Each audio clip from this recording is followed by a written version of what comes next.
Hello friends, my name is Jonathan Too Easy, and today we're watching the sun come up at the Myrtle Beach State Park Pier here to fulfill a special objective. We are gonna catch and cook our very first dogfish, and maybe learn a thing or two about them along the way. Ooh, here's one now. Now, I'll bet the first thing that you notice about the dogfish is that it looks exactly like a shark. And it technically is. The second thing you'll notice... Yeah, that dogfish, yeah. Yeah. Don't have no teeth. You wouldn't get a lot of meat off of this one. No, you won't. You get maybe half that. You won't get that much. You want a little bit bigger. Heck yeah. Specifically, what we've got here is a smooth dogfish, also known as a sand shark. This is only one of 3 ridgeback sharks that are legally allowed to be retained in the Horry County area. This Mestilus canis gets its name from its tendency to hunt in large schools or packs like wild dogs. And, as I'm sure we'll find out later, for a fish so tasty, I'm surprised there's no limits on them. Yep. Why on, dude? I bet they're here. Dogfish, just like a lot of other creatures, can harbor parasites. Specifically, in this case, this one is afflicted with parasitic copepods. They attach to the skin towards the tips of the fins and on the back of the fish, and they leave these really nasty, abrasive, kind of like a road rash looking wound on the fish. It won't affect how it tastes in the long run, but since we're gonna send this guy back, I'm gonna pluck all of them off that I can. When I'm casting, I like to leave my bail open until I feel the actual sinker make contact with the bottom. There's something really satisfying about that thud. But let's go ahead and get a dogfish that we caught today home to the kitchen. The process of processing this dogfish was a little brutal, and I'm gonna save that for another video. But for now, we've got to get the taste of pee out of this fish. Sharks actually pee through their skin, and thus they leave a lot of urea in their flesh. In order to neutralize that, we're gonna drop it in some whole milk.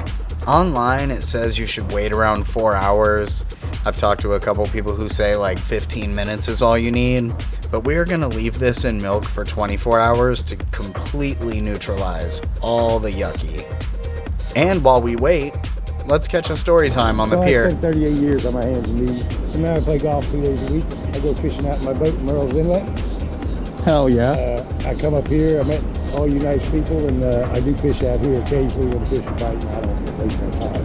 I don't catch fish I got in my boat. My first love is surf fishing. Drive trucks and set up for the day and fish all day long, cook breakfast on the beach, have lunch on the beach. And one guy that was we call him our grocery.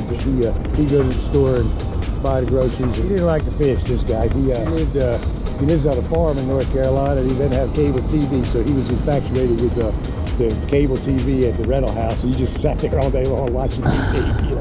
But it was his vacation. We fished hard. We fished really hard all day long. All last year is 54. Damn. He didn't have a basketball head. He had a head like this. I caught 10 of them that day. Hell yeah. I had 3 others get away.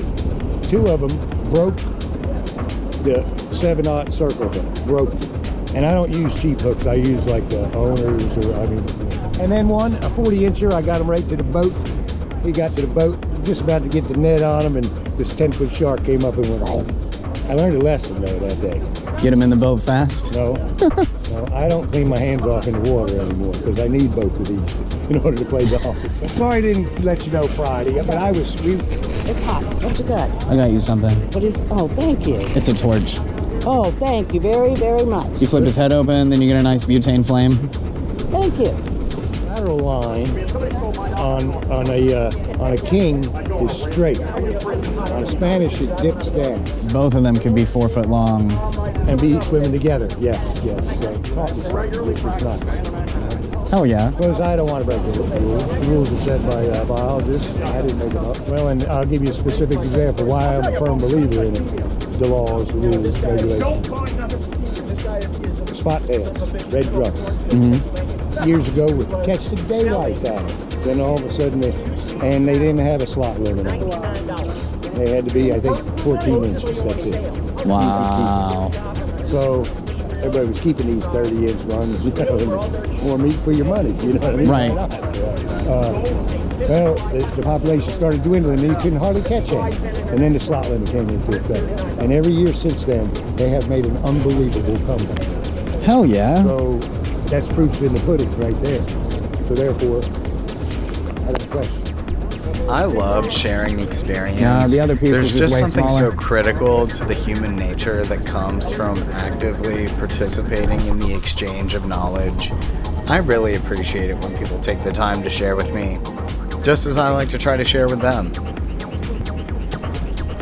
Now that we've allowed some serious time to pass, let's go home to our sharklet milk and see what we can whip up in the kitchen. Instructions that I found online said that you can throw hot sauce and all kinds of other things to marinate with the flesh and milk, but I wanted to keep it a little bit of a simple taste here. I want to try to taste the fish while also letting some seasoning shine through. So it's just a simple melted butter and butter seasoning that I'm mixing up here, along with a beer batter, something I've had before that doesn't have too strong of a taste. We've got to dry the fillet off, get all that extra milk off, and then I've got to take it down into smaller bits.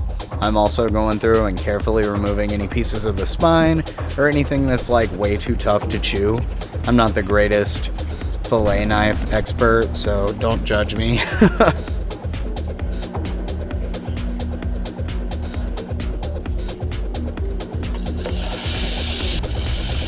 Is it over here in the corner? Am I blind?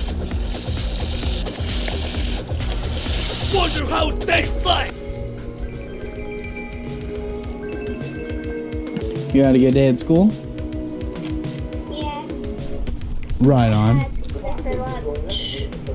You had what? Pizza. Nice. I am having dogfish for lunch. And Jacqueline, this might be my favorite so far.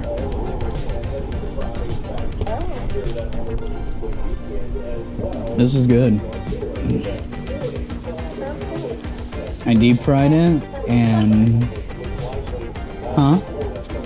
Can I see what they look like? Oh. It's kind of like chicken legs. You know, it's funny you say that because it reminds me of chicken. Yeah, it reminds me of chicken too. Not just the way it looks, I'm saying the taste. It looks delicious. I'm really excited for you to try some. It looks good. I'm excited to share some with you. Considering that they use this fish for fish and chips in the UK, I really shouldn't have been surprised. This was an excellent tasting fish, simple and clean, and if you want to see me catch and cook more, be like this cat and hit like and subscribe.